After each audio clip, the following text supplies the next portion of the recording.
Good morning and welcome to the Community Health Nurses of Canada Professional Development Webinar. My name is Genevieve Curry and I'm the co-chair of the Leadership Standing Committee. And we have a wonderful panel today to present to you on community health nurses, leaders in planetary health. So I'm just going to do a land acknowledgement before we start the webinar. I would like to begin by acknowledging the Indigenous peoples of all the lands that we are on today.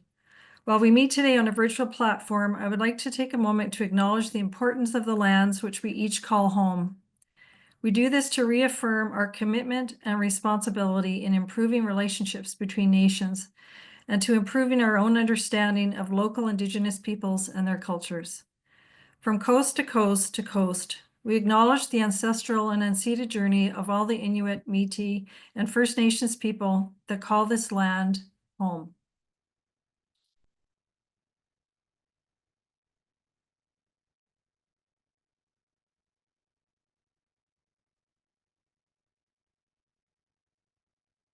So I just wanted to introduce you as well to the CHN Leadership Standing Committee that is hosting this particular webinar.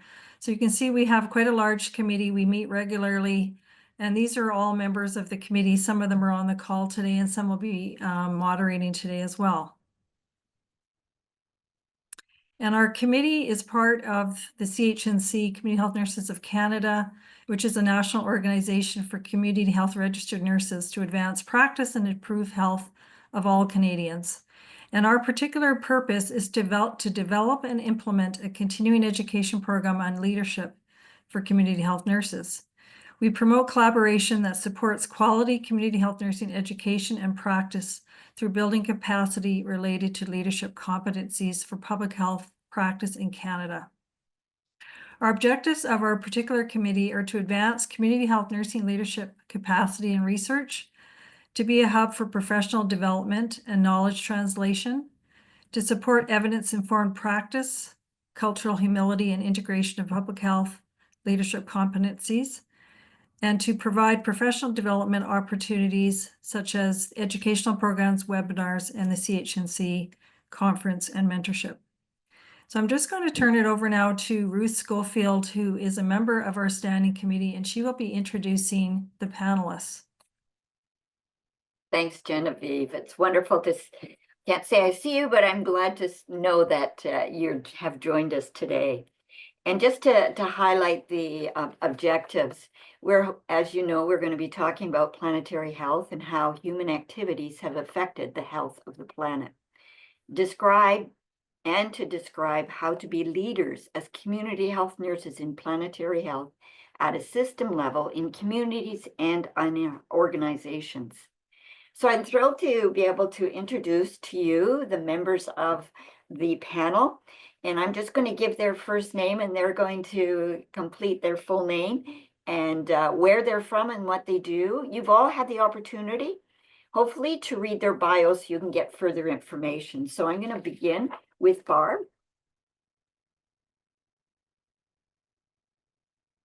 Thank you, Ruth. I'm Barb Astle. I'm an Associate Dean and Professor of Nursing at Trinity Western University School of Nursing in Langley, British Columbia, Canada. I'm just going to get right in. How do we define planetary health?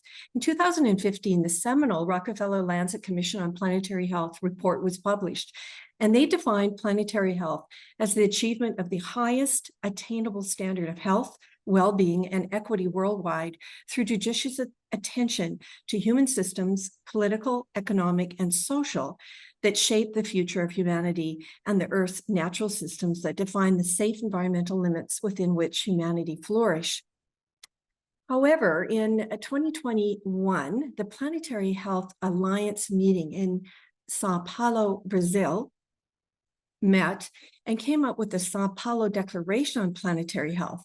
And this was co-created with a variety of involved parties, calling on the global planetary health community to not only create a resilient and equitable post-pandemic world, but emphasizing something that was lacking in some degree in the first definition of that of health and well-being of humans and the planet, which are inseparable, and that solutions must be addressed.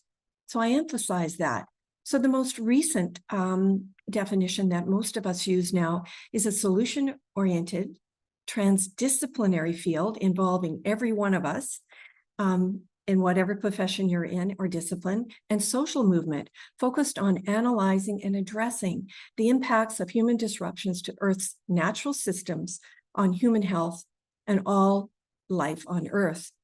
And amongst this is incorporating health perspectives and traditions beyond traditional Western methods, including traditional knowledges led by Indigenous people, as well as other integrative health practices. And then during this time in 2019 to 2021, an international group of transdisciplinary scholars, including nurses, collaborated on finding a shared language to educate others involving the planetary health field and the social movement to address 9 planetary boundary processes. Since 2003, the Stockholm Resilience Center has been monitoring the critical threshold of 9 planetary boundary processes, which includes amongst them climate change, biodiversity integrity, ocean acidification, to list 3 out of the 9. In 2003, however, 6 of the 9 planetary boundary processes, to bring you up to speed, have exceeded their safe levels. And just last year, there is evidence that other planetary boundary processes are on the verge of being breached. So there was agreement amongst the group that a transdisciplinary education approach that included Indigenous and traditional knowledges was essential. This collaboration resulted in the development of the Planetary Health Education Framework as depicted in the PowerPoint slide, which provides a blueprint for all disciplines and professions to integrate planetary content in their curricula and practice. The Planetary Health Framework consists of 5 foundational interconnected domains that you'll see on your left, focused on transdisciplinary collaboration and aligning with the Sustainable Development Goals that comprise the essence of the planetary health knowledge, values, and practice. The domains are, when you see in the middle, interconnection with nature, is understanding our role within nature as a species and as individuals, which is foundational in planetary health science and practice. However, the understanding of interconnection within nature has been historically marginalized and has been an ignored concept. This is why we understood it as being central and an urgent task of educational institutions to reimagine our relationship with nature. Our appreciation for this interconnection with nature is crucial for education, health, and practice, and is increasingly demonstrated that we see with the time that any of us spend within nature, which makes humans healthier. The Anthropocene and health is characterized by massive disruptions in Earth systems processes, climate stability, and ecosystems that have resulted from human activities, ballooning of a human's ecological footprint. Systems thinking and complexity aims to connect elements to each other with some notion of a whole entity. The domain on equity and social justice is looking at the impacts of a changing planet that are not distributed fairly across populations, species, geographies, and generations. And lastly, movement building and systems change refers to the necessary skills, knowledge, tools, values, and attitudes that we as community health nurses and other disciplines require to build a movement that supports systems change and the great transition to a just and sustainable future. You will note again that interconnection with nature is central to this framework, and you'll hear more about that in this webinar today. The Planetary Health Framework does not explicitly describe its application for implementation, as the overall thinking was when we developed it, that depending on the specific learning context and practices, we would best determine how this particular framework could be operationalized. And just to let you know that efforts are ongoing as with this webinar within all areas of nursing, such as community nursing, that we look at how we operationalize this planetary health framework into our practice. And this will be discussed in the remainder of this webinar. Thank you. Over to you, Ruth. You're Thanks, muted. Barb, for introducing this definition and this framework. I think it'll just give us a foundation as we move forward. And I just wanted to highlight, for those of you in the audience, feel free to put your questions in the chat, and that we will attempt to answer as many as we can. However, we know that if we don't answer them all, we'll have record of those questions and we will connect with you, or maybe you can just let us know your email and we'll follow up so that your questions are answered. So as we move forward, and picking up on Barb's point, we really are wanting to get a sense of how human activities have affected the planet. And Danielle's going to give us some examples from her experience in Beaver Creek. And we'll introduce who she is. Thanks, Danielle. Egwa nito tamtik kitam skedat now kakyo. And I'm my name is Danielle Burke-Bearskin. I'm from Beaver Lake Cree Nation. It's a lake, not a creek. It's we get lots of fish and sustain us and our people here. So thank you and for that warm welcome. And just to begin, I carry these stories and memories and teachings of my ancestors rooted in this land for thousands of years. So in this way, it's my responsibility to acknowledge where I come from, not just to honor our lineage, but to remain accountable to our relations, our what go doing. And anything that I speak about today and share from my Nehiyaw experience is not of my individual knowledge or experience. It's a collective way of knowing. So from this and my perspective and the perspective of many other Indigenous peoples, our cultures have always understood that health and the health of the people are one and the same. Everything is interconnected. And long before it had a name in Western science, we were living this truth through our teachings, our laws, and our protocols, grounded in this, what we call our natural sacred law, our Wetaskwewen, our way of being on the land. These define our traditional protocols, like guidelines for how we walk in the world today, which then form a framework for how we operate in the modern world for scholarship, healing, and governance, like this transdisciplinary planetary framework we're talking about today. So Indigenous knowledge systems really don't have a separation between the health of the planet, human health, or the health of the community and ecosystem. Planetary health is really already nested into this interconnected relationship with other innate and applied knowledges, and that in turn directly impacts the health of our ecosystems and our communities. These aren't really abstract ideas, they're really like embodied principles shaping our knowledge systems. As a Nehiawak, our name itself, meaning four-bodied people, reminds us that we are of spiritual, mental, emotional, and physical beings in relationship with Mother Earth, who has her own balance. The water, when we drink, we become that lake. When we breathe the air, we are breathing the breath of those trees. It's not a metaphor. It's not metaphorical. It's physiological and literal. If that water is sick, so are we. If our air is bad, we cannot breathe. So these Western frameworks often separate humans from nature, placing us at the top of that hierarchy. And this lens of how we view the world deeply affects how we understand ourselves in relation to all other beings. In today's world, we often live through that ego-driven I perspective, placing us at the top. But an ecocentric or an eco-we that's in this framework approach tells us that we are humans are just one very small part in this great system.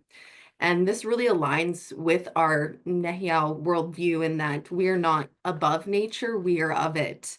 The land is not something we own or manage. It's our relative, our Nawagamagnak, our family, our first family.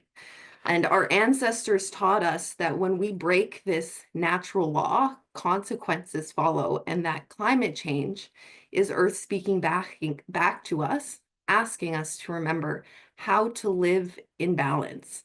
This is reflected in Dr. Nicole Redvere's Earth-centered jurisprudence concepts, where law systems that govern both nature and our global systems.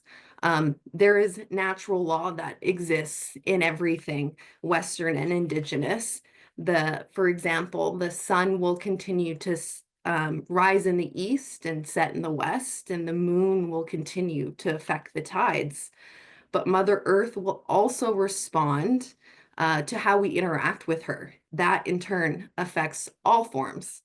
This web forms the pattern that is life itself. And this pattern must be respected and followed, or life itself cannot be sustained. So this topic isn't professional for me. It's deeply personal, as in my home territory of Beaver Lake Cree Nation, where I work as the nurse manager, delivering community health and public health programming. We have lived, and as well as many other Indigenous communities globally, have lived through the cumulative impacts of industry, like the oil sands in our area and wildfires. And these aren't distant threats, they are our everyday reality. The loss of berry patches, trap lines, clean water, fire evacuations. These are not symbolic losses.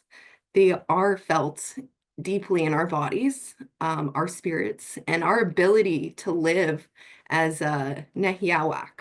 So for the last 2 decades, our nation has been in a legal battle against the federal and provincial governments for the cumulative impacts of the industry on our traditional lands, and those that have violated our rights to hunt, sustain ourselves, and live as stewards over this territory.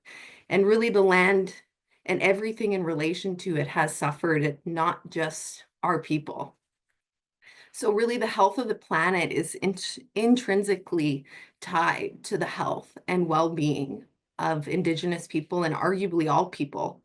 When we have our land, our culture, our language, and our sovereignty, we thrive. And evidence has shown when we thrive, we continue, Indigenous populations globally continue to care for over 1/3 of the remaining old growth forests and protect around 80% of the world's biodiversity. And our survival is deeply connected to Earth's survival and vice versa. So in this vision of for a healthy future, it's vital that we overcome this dissonance, this false idea that we are separate from nature. We don't just go out into nature, we are of nature, and nature embodies us. Planetary health is an old discipline that involves that deep connection that all of our ancestors had with this land as a medicine place. So to end, I'll leave you with this: to really understand planetary health and the impact human activities have had, you must understand the planet. And to do that, you must understand yourself as part of it. Ekse Bituma. Hi, hi. Gotta keep remembering to take myself off mute. Thanks, Danielle, and we'll continue with this further connection with the land, I think, with Ali sharing some of her experiences in her life. If you could, I don't know if you were there, Ali, I can't see you. Hi. There you are. Good. All right. Tansei, hi everyone. My name is Ali Fournier. My traditional names are Red Hummingbird and Piso Esquil, which means lynx woman. I am a First Nation youth from Nesejawasi Cree Nation, Treaty 5 in Thompson, Manitoba. I'm an RN. I graduated in 2021, and where I work, I started in emergency psychiatry, and then I moved, and I now work at MKO MMIWG 2S Plus Liaison Unit, and I'm the gender-based violence coordinator / bundle carrier is what I call myself. And so I work with impacted members, family members who have lost loved ones to murder or homicide and suicide. So a little bit about, I'm just going to kind of talk about my story, my connection with the land and the work that I do. So I started in emergency mental health and in the hospital, and this was and nursing school even was really a struggle for me to be so disconnected from the land. There was never any incorporation of any type of land-based or an appreciation for the land in my experience. People weren't even allowed to smudge in the buildings, and this was something that really hurt me. So the work that I do now, I am so grateful for it. I am able to constantly work with the land and meet the community where they're at and their culture, which is mainly First Nation culture, but also Inuit and Métis and non-status Indigenous people too as well. So we meet them where they're at, and with the healing work that's needed for them is a lot of land-based things. So what we do is promote having medicines. We do land-based healing gatherings, land-based ceremonies, and all sorts of like the land, like Kinanasko mentioned to Danielle, like the land is just a part of our being. It's not really, it's hard to separate us from it or to understand it in a separate way because it's just who we are and how we practice and how we heal. Our dream, one day, I know on our unit, we talk about this lots, is to have a beautiful healing center where Indigenous people and all people have access to land and their healing. That includes, I mean, and to start with that, you could even allow people to smudge in the hospitals, to have smudge available, to have prayer, to have medicines for them, to open up the windows, to incorporate nature sounds, to have outdoor spaces for people to visit, to have aromatherapy, to have animals, to have all of these smells and the sunshine and the water, and just incorporate all of these things and allow and advocate for your people and your clients and your patients and your relatives to have access to the land and their healing. And one day I hope we find a way to make this happen for everyone, and everyone should be able to have access to their ways of healing, which is the land. And it needs to be more incorporated into our healthcare systems, into the Western systems, and appreciation for the land. And I think that's kind of what I have to say. I really hope we can make this possible for people. And can I ask them and thank you. Okay. Thanks, Ali. You've really given some really good ideas how community health nurses can really think about how they can be leaders in making changes where they're working. And so that was very helpful. And I think Casey's going to move us forward now and to really look at other ways that we can integrate this connection between the land and our health in practices that we can do. So Casey, welcome. If you can introduce yourself, that would be wonderful.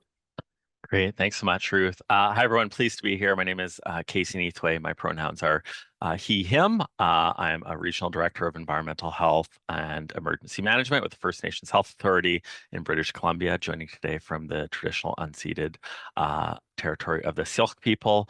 And I'm also the chair of the Americas Regional Group of the International Federation of Environmental Health.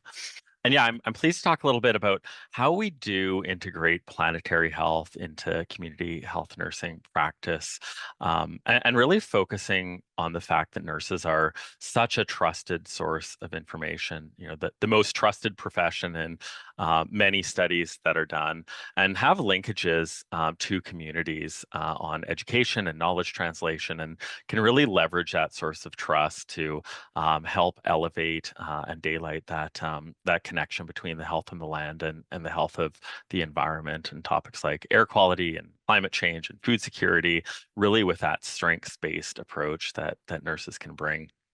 This can be integrated into any of your existing school or community health outreach programs. It can be one-on-one as you're working with clients. It can be in any of the public work that you're already doing.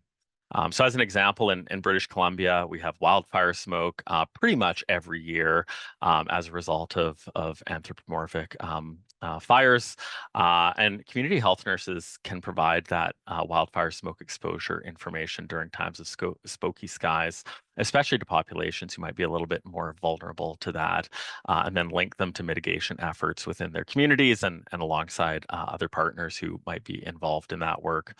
Nurses who are working in rural or remote communities can really offer that one-on-one education to the public on interacting safely with wildlife, the impacts of zoonotic or vector-borne diseases, how to prevent those, and really just focusing on the health benefits of intact ecosystems and keeping the land healthy. Really focusing as well on the role that community health nurses play as leaders in building climate resilient health systems. So when you're doing your public health planning, looking at integrating climate adaptation into that work, being aware of the impacts of climate change, of biodiversity loss, of the environmental determinants of health, knowing what the types of public health risks are in your communities that are most likely as a result of a change in climate. So things like it could be wildfires, it could be floods, it could be increased vector-borne diseases.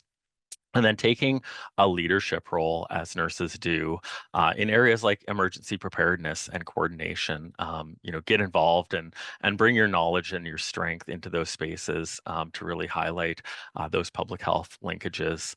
From a policy perspective, advocating for policies that address climate change, that address biodiversity loss and promote sustainability, and highlighting the linkages between the health of the land and the health of the people from that perspective that really only nurses can bring. Thinking about food security and nutrition when you're working in those spaces with clients, really promoting local and sustainable food systems, access to nutritious food sources, incorporating those considerations for food sovereignty, reintegrating traditional foods into your nutrition practice. Really highlighting how safe and sustainable food systems can promote not only human health, but also ecosystem and land-based health as well. And then looking on a bit of a broader scale, recognizing the role that nurses play as those trusted leaders in community, getting involved in citizen science project, community-based research and advocacy, data collection, small d data collection on environmental determinants of health and indicators of health, and advocating within your communities for policies that protect communities who have vulnerabilities from environmental health risks.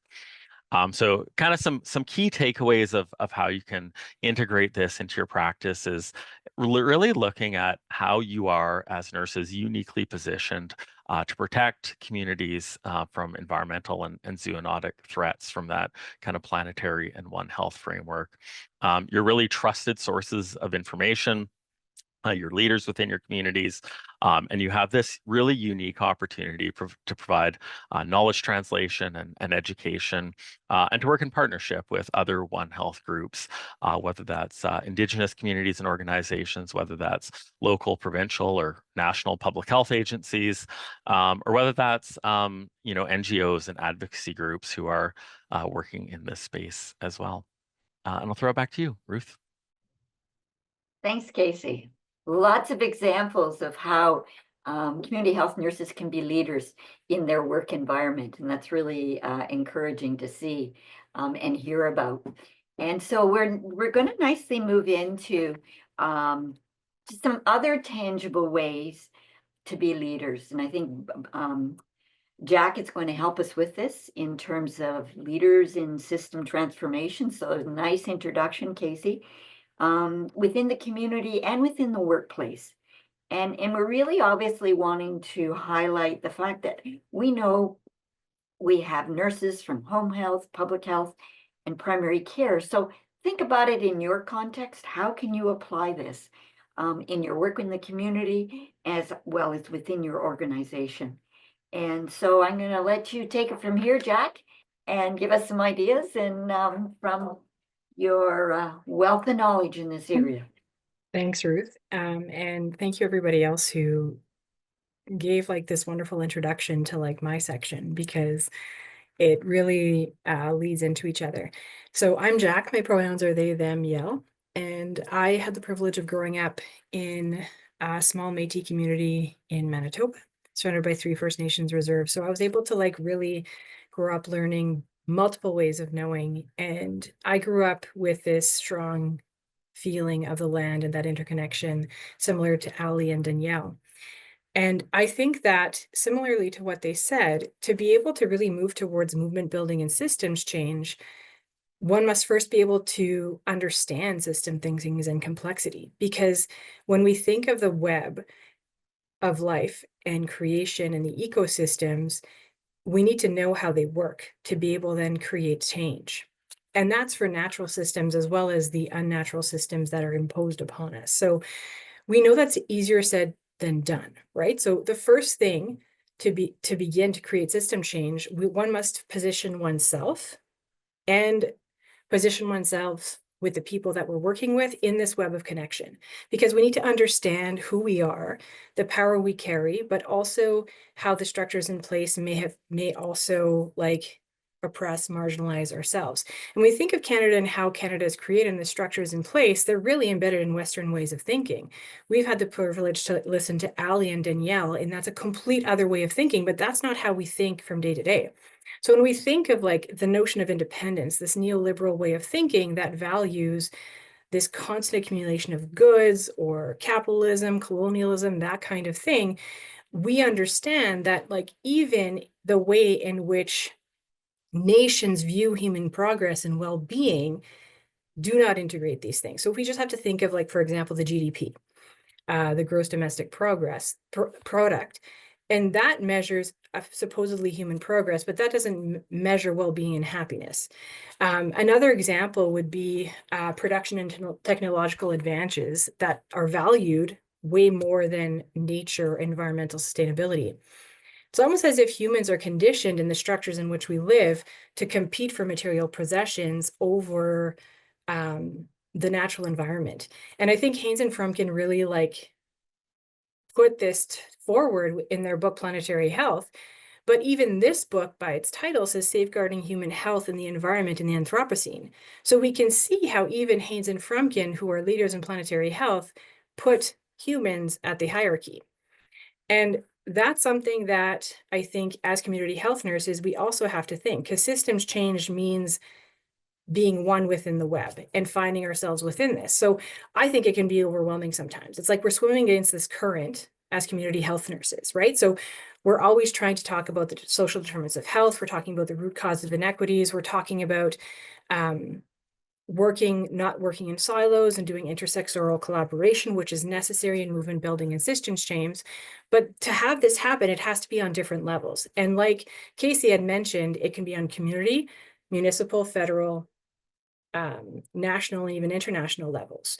However, it's not easy. And we know that when systems change and movement building occur, when it's a top-down approach, it doesn't work as well. So we know that participatory approaches to the root causes of planetary health inequities work better.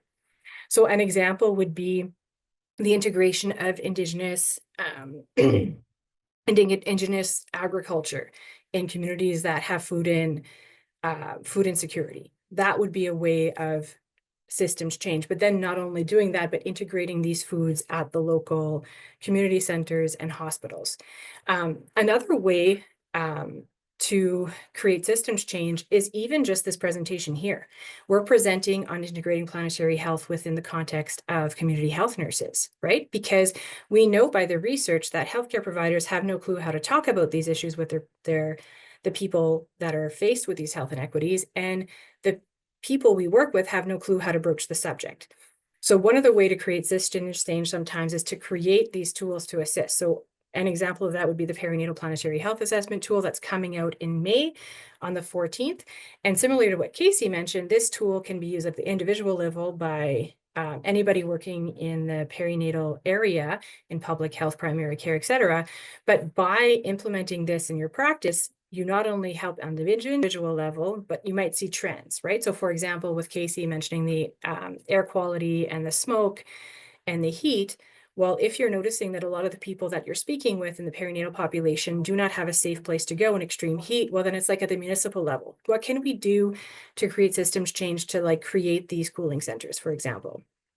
But that idea of advocacy and policy change and even changing legislation, that is like a huge portion, I believe, of community health nurses. And that doesn't necessarily mean like writing a private member's bill, which is something that members of the Canadian Association of Nurses for the Environment work towards with the Canadian Coalition of Climate and Environmental Justice with Bill C-226.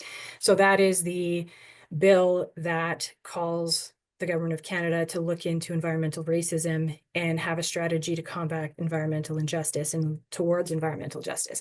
So that's like a huge way of systems change, right? So it started though, bottom up. So what we noticed with the Canadian Coalition of Climate and Environmental Justice with a bunch of intersectoral players that it's almost like in Canada, we turned a blind eye to environmental injustice. And so many communities were fighting towards it. So the Canadian Coalition of Climate and Environmental Justice, we held stakeholder forums, we got together with people and we wrote this private members bill that was then presented and then it's now passed. So sometimes it's advocacy and supporting these types of legislations. Other times it's finding the right person to talk to do this. It's getting people together. So for example, the Citizens Climate Lobby that we held in Manitoba, right when the new government came into place, where we invited different community members that were particularly concerned about climate from different sectors to come to this breakfast to meet with parliamentarians, where we had over 20 parliamentarians there. And then we introduced the concepts of planetary health and climate change and health and the need to have it in intersectoral ways.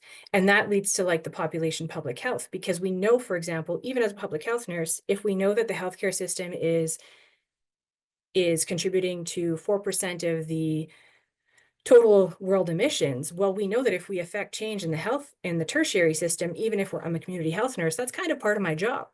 So like with that Citizen Climate Lobby, we were able to lobby to have a Office of Sustainability at Health Science Center, for example, which is the largest tertiary care hospital, which have started to implement different things like composting, for example, and a la carte meal preparing.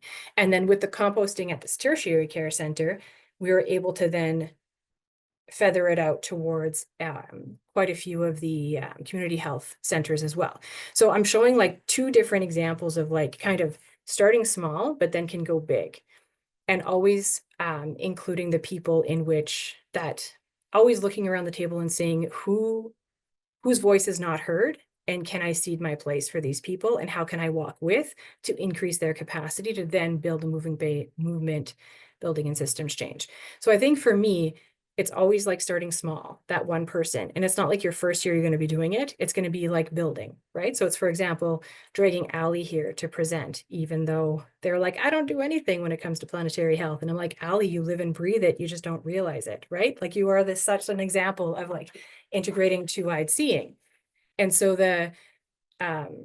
the unit that Ali works on is an example of systems change and movement building, because through their work, they're then able to raise awareness about the importance of integrating two-eyed seeing throughout healing across the province.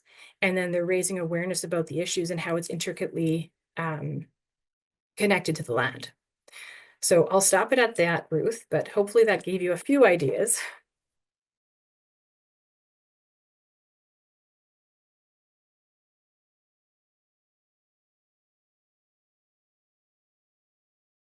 I think you're still on mute, Ruth. Yeah, there I am. Sorry, I wasn't quite on the click on the button.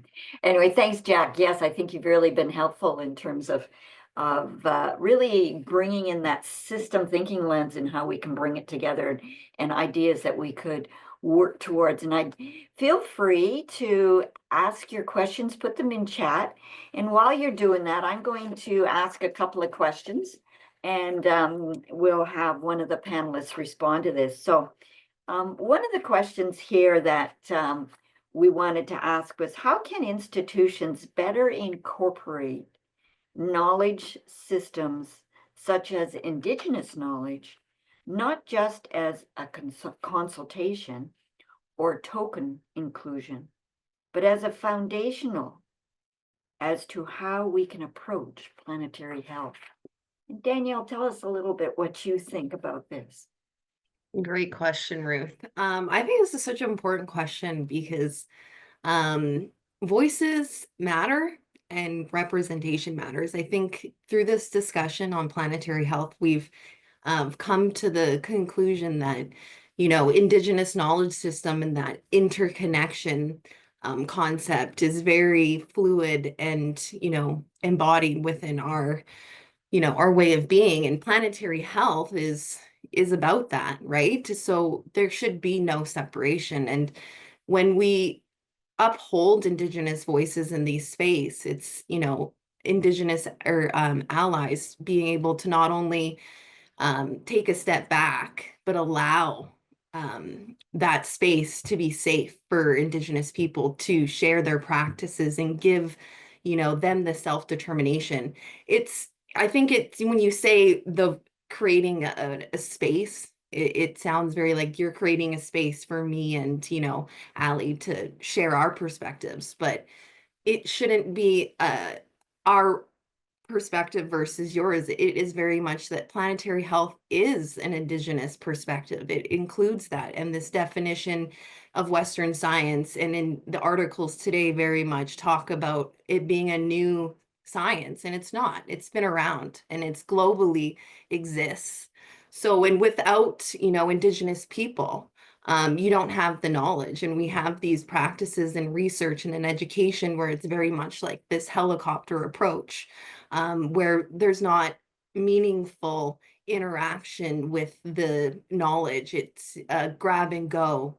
And again, you don't have the knowledge if you don't have the people. You can take the knowledge, but you don't have the people there to support it and uphold it. And that is what's missing, I think, a lot in this, in our frameworks when we talk about planetary health. I know with the new definitions, it's more encompassing of that, but we have to acknowledge where that came from and what practices have been ongoing for generations and what Indigenous people are doing today to protect the land and follow the lead of them as well. So I don't know if Allie wants to add anything to that.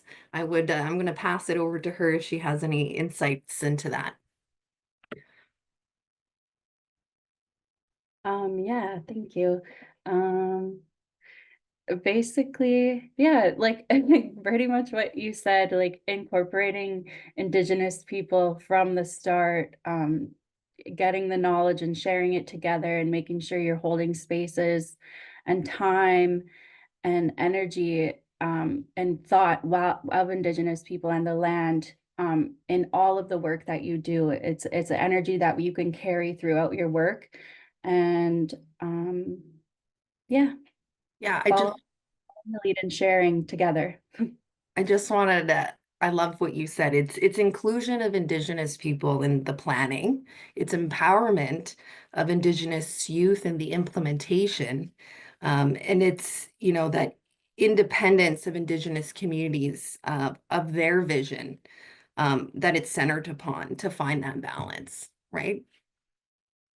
Danielle and Allie, I'm just going to jump in here. Not that I like to jump in necessarily, but I'll give an example of what has been implemented in the primary care center that I worked with before I went into education. So we dreamed of a new primary care center that included Indigenous ways of knowing and healing. So when we got the funding for the build, we consulted with Indigenous elders and the Indigenous communities that surrounded the place that I grew up, but we wanted to make sure that it was integral with the land.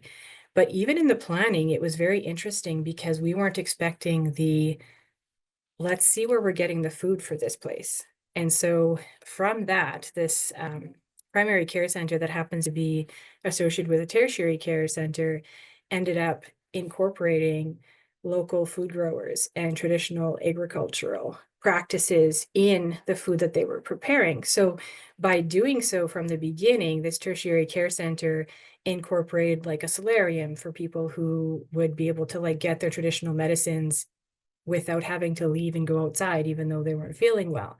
And by working with and walking with the end result has been amazing. And to be able to walk with and in palliative care, to be able to incorporate both, but then also have a space in the community that was a meeting space to be able to transmit traditional knowledge and be able to like do medicine picking between both like community health nurses and Indigenous peoples, and like even teaching some of the agricultural practices based in the health center. So to me, and with what Ali and you had mentioned, like that to me was like one of the huge wins, right? Because then it was a space that the voices were heard. And I remember when we were planning this, it felt like it was taking forever to get the build done. And it was delayed, or it felt delayed by the people who were funding it by 5 years, but it wasn't delayed. It was done in the way that it was supposed to be able to make sure all the voices were heard. And so I agree. It's amazing what can come of it when you're thinking about this and sustainability, even from the get-go, by incorporating the Indigenous ways of knowing from like the start. Can I just jump in for a moment there too? And just, I think it's important, and you're right, planetary health isn't something that's new, but it's new to a lot of people because it's been, as we know, around for a long time. And so when I worked with Nicole Redvers, is the one that we worked with for the planetary health, and I know her very, very well, like some of you may know her as well. And, you know, it really strikes me is that she will say during that time that the space was opened to be able to critique and be a part of defining planetary health.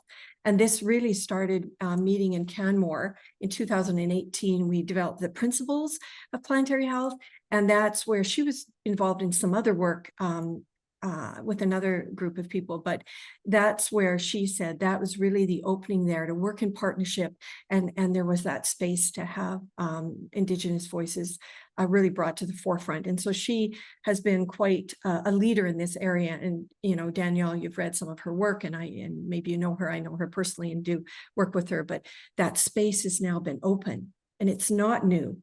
But it is important that we work alongside and in partnership with those that are of the land, that have known the land far greater than we have. So I just thought I would bring that because Danielle, thank you for bringing up Dr. Redvers' name, who was integral to a lot of the documents that we see just in less than a decade in terms of planetary health, and was central. And she wrote the part for interconnection with nature for the planetary health framework. Thanks. And I just want to add for anybody in the webinar too, if you want to learn, you know, she is an amazing resource. She has like a bunch of YouTube videos of panels she's been a part of. And the way that she talks about planetary health and Indigenous health is something where it's, you know, one of the same. And so I really like the way that she talks about that, you know, that laws, like we're no different, like we are of the same, all of us. And you know, we are still, you know, live under the sunset that will always set in the same. There's nothing that we can do as humans that will change that. Maybe we could. But, you know, and I seen the question that Karen asked about like, how do you, you know, operationalize that into education, nursing education, and even into practice? It's always a question, well, how do I? And it's something that nursing, I think without realizing, we do have, you know, a section that is a part of that. We talk about the social determinants of health. And, you know, Dr. Nicole Redbeard talks about, you know, that social determinant, that environment, right? Piece. And, you know, when you're looking at nursing education through the lens of planetary health, it is holistic, right? It's that holistic way we view things, the whole person and everything that comes to that. So when we see clients in community health or public health, we're not just looking them at as a person coming through the door, we're looking at everything that is, you know, bringing them to this current place. And nursing education, you know, is in a place where it's has an opportunity to, you know, build up that framework and that, you know, skills-based practice. And we talk about land-based practice and what that means to Indigenous people, but, you know, like I've talked about that embodiment of nature, and we always view ourselves as separate. And it's not just indigenous, you know, to view yourself as part of nature. It's a human experience that we are a part of nature. And so shifting that perspective in nursing and in our individual lives, that we will affect everything we come into contact. And in my current practice in nursing, I'm involved in a lot of land-based stuff that we incorporate into health. Every fall, we do a harvest camp. And part of the health of our community is severely affected by food sovereignty issues, the health of our, you know, our waters and our, you know, the herding of our animals. A lot of, you know, the traditional patterns have changed and moved that affected the health of our people in many ways through that colonization. So it's not unique to Indigenous people per se. It's a human experience right now, and that once we are just more disproportionately affected by the health of the planet due to many of our locations and the way that we, you know, sustain ourselves and our livelihood. So yeah.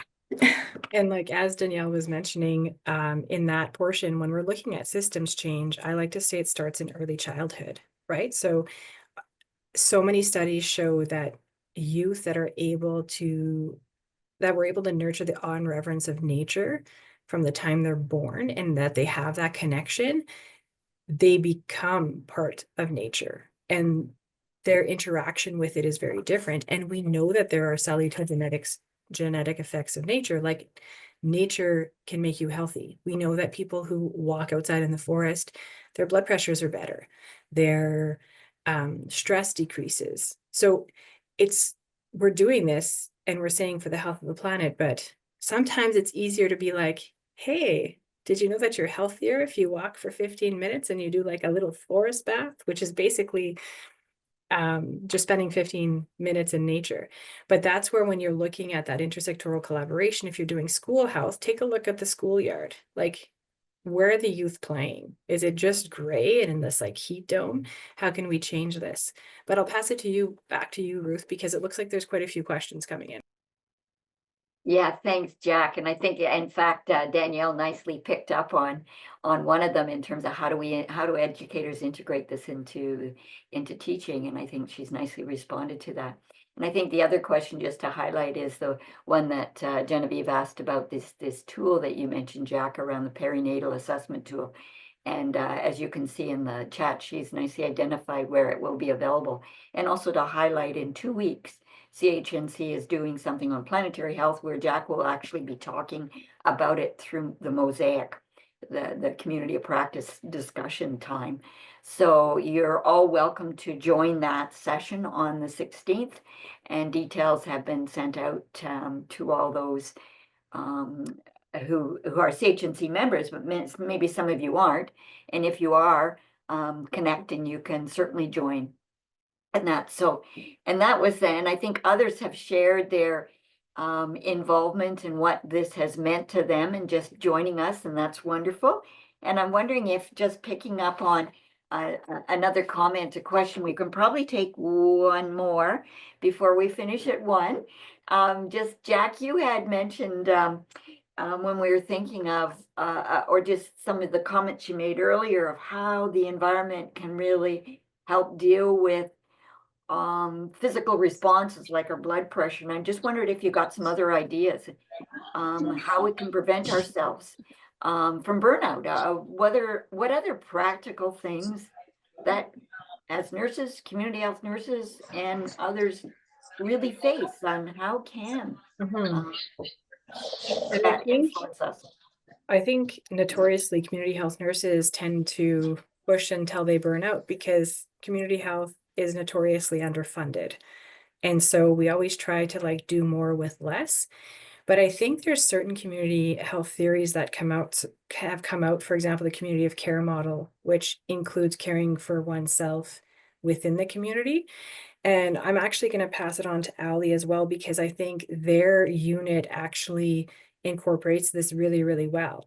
So incorporating time in nature, for example, during your workday does wonders. So like one of the examples is like a meditation practice you can do where you actually go to the same spot in nature every day and you spend 5 minutes. It could be a tree, and then you just notice something different every day. And it's amazing how much that grounds you and is able to like just make you connect with it. And I think just being able to take those times, but like caring for oneself is really important. I think also it's important to know that like we're in marathons, not sprints. Systems change takes a long time, right? So that's where it's like, what's a manageable piece that I can take in my practice today? So we have so many dreams, we have so many things that we want to do, but like we need to make it reasonable.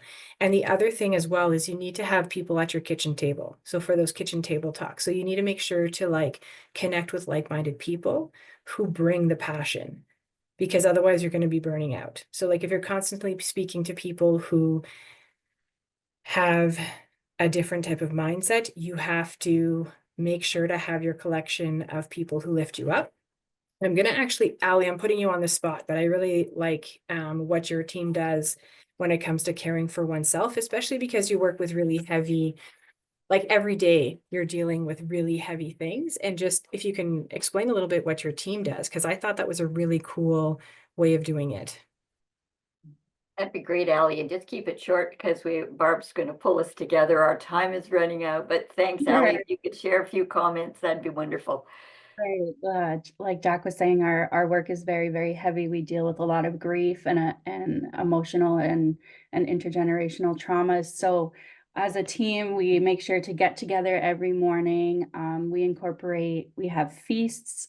This is one way to include the land. We debrief with each other every single day. We have a smudge. That's one way we incorporate the land in our medicines. We'll have land-based healing gatherings for our staff. And really just going out and making that connection with the land and yourself. Like I encourage everyone to go out and have work on your relationship with the land, and then you have that tool ready for you, which is Mother Earth, and the land is always going to be there for you. And that's what we were told, and that's what we believe, and that's what we work towards. Wonderful. Thanks, Barb. Thanks, Ally. And Barb, maybe you could wrap up, but I'm just noting this one comment. People are interested in knowing resources and ideas, how to promote capacity building and capacity or community agency. And whether you could note that as you're considering some of the takeaway messages. That would be wonderful, Barb. Okay. Oh, that's a great question and great comment. I think I'm just going to, I'm aware of the time. We're down to a couple of minutes here, but and happy to talk to others. This was a fantastic gathering when I've listened to everyone. So I've just kind of encapsulated some sort of key messages and then might be able to address that, Ruth.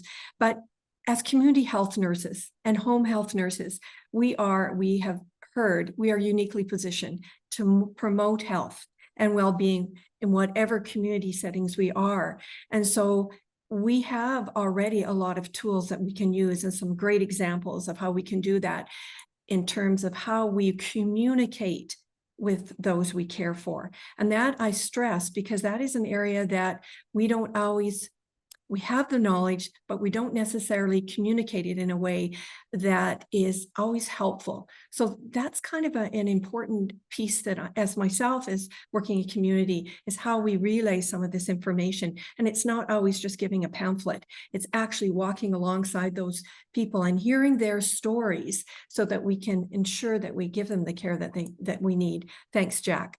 Advocacy and policy implementation. And there are some great different organizations, and some of them were listed today, the Canadian Association of Nurses for the Environment, Coalition, there's a variety that we can also be involved in. And even this association that we are here, we are a wealth of knowledge here to be able to advocate for our clients, our patients, and policy. And I have been, and some people here I'm looking at the names, have also been movement builders in this social change. And that's part of the systems thinking.